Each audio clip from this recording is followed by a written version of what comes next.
I think that it's really important to have peace memorials, especially for the younger generation to see, because perhaps the older generation would have viewed war as perhaps they would have glorified it or thought of it in a worse way, which of course it was a bad thing. But the younger generation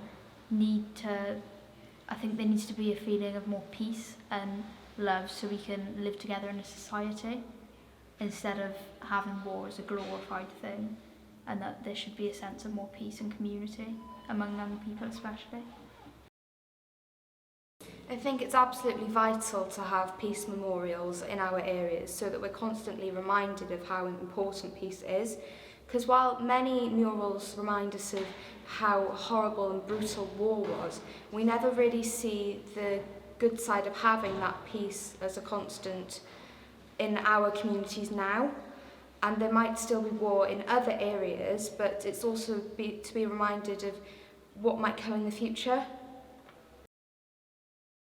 Well, I really enjoyed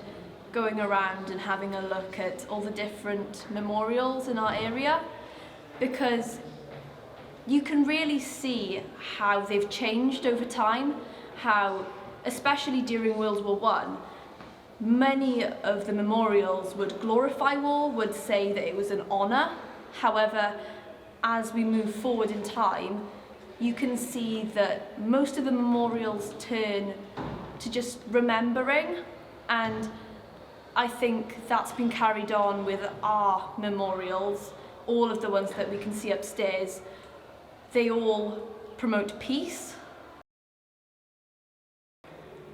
Another thing that I personally enjoyed about this project was discovering our personal histories through the project. For example, when we were out looking at the war memorials, I discovered, I believe it was 3 names that I recognised that were all from my family, and I looked and I did a bit of research,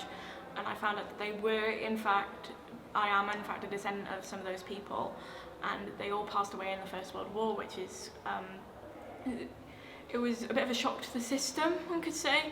to discover that I have a personal connection with these memorials and these people.